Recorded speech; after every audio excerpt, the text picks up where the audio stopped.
Hi, my name is Claire Glenton from Cochrane, Norway. In this video, I'll be talking about connecting with people when disseminating Cochrane reviews.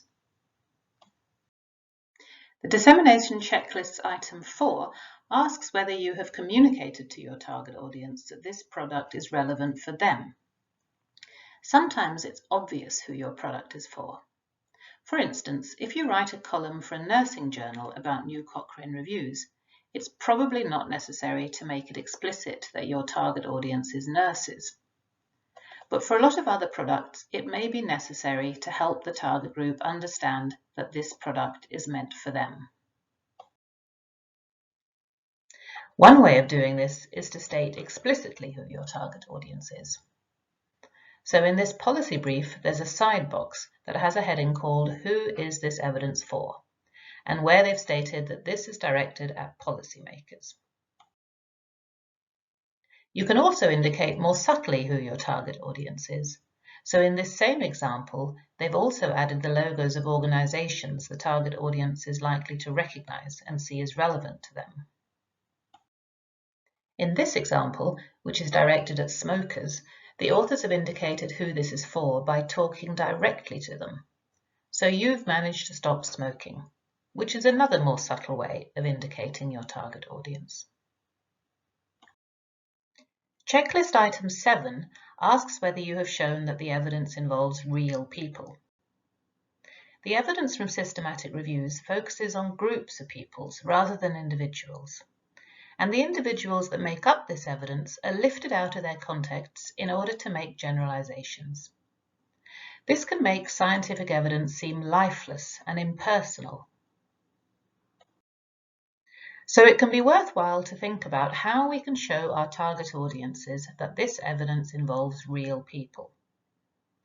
At a minimum, you need to refer to people or women or children rather than participants. And you should also use active language to refer directly to these people.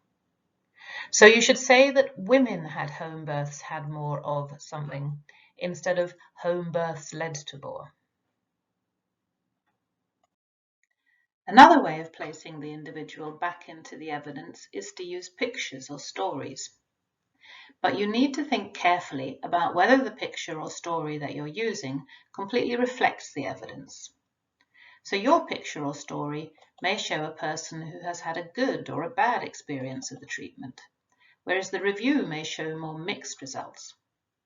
So it may be better to use pictures or stories to illustrate what it means for a person to have a health condition or to use a treatment, and to avoid stories that describe the effects of this treatment.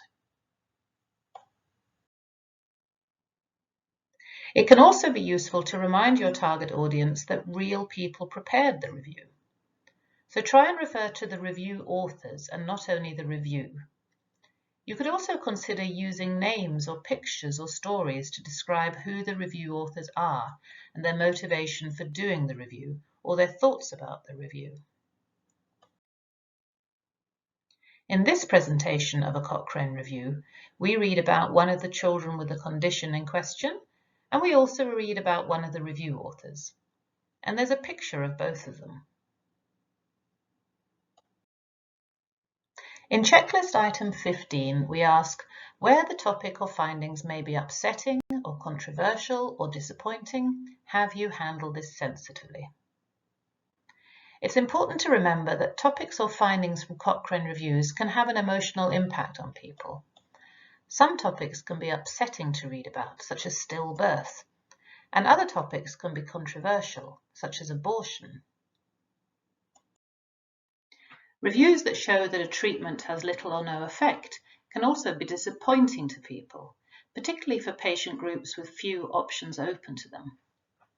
This quote is a response to a website where we presented the results of Cochrane reviews to back pain sufferers. Almost all of the evidence at that time showed that different back pain treatments either didn't work or we didn't know if they worked. One of the back pain sufferers who looked at our site said this: "The thing is, I get quite depressed about the difference being so small. I got quite preoccupied with all these types of treatments that didn't seem to be worth the bother. And I've tried loads of them. It's been a really tiresome process, but I've just got worse. Actually, it makes me quite angry. I wonder what the point of it is. Why are all these treatments here if they don't work anyway? So how do you deal with these issues? Well, at a minimum, you need to think about it. Think about whether the review's topic or the findings in it are likely to be upsetting or controversial or disappointing to people. And remember that if you've worked professionally with a topic for a number of years, you may have become immune to the emotional impact of this topic. So an even better way to assess this issue is to ask members of the target audience themselves how they feel about the topic or the findings. Now, obviously, their response will vary. However, they are likely to be more relevant than your own. Where topics may be upsetting, you need to think critically about the language and the images you use. And you can find more guidance on how to choose good images in Cochrane's guidance on this topic. You can also address the issue by simply acknowledging that a topic is upsetting. So here's an example where this has been done. In adults, chronic pain lasting for 3 months or more is known to have a devastating effect. What is less well known is that 1 in 5 children also report chronic pain, which is both distressing and disabling for children and their parents. Cochrane reviews often conclude that we are uncertain whether something works or not. And in these situations, we often end up saying more research is needed as our main conclusion. And this can be a very frustrating message for people who are really struggling with health problems. You should therefore think about whether it's possible to offer more constructive messages. For instance, is it possible to highlight research in progress that may inform the next update of the review? Or could you offer links to patient organisations or other sources of support? People often have to make a decision anyway, even when they don't know if a treatment is effective. This is the case for patients, healthcare workers, policymakers, and others. And people also need to think about other issues than effectiveness. For instance, they need to think about things like cost and values and preferences. So you could suggest questions that people may want to ask themselves or others when making a decision. Checklist item 18 asks whether we have avoided giving recommendations. While you should try and avoid more research is needed as your main message, this does not mean that you should give recommendations. This is because, as I just mentioned, people's decisions are not only guided by a treatment's effectiveness. They also think about things like the cost of the treatment, whether it's practical and feasible, and whether it's in line with their values.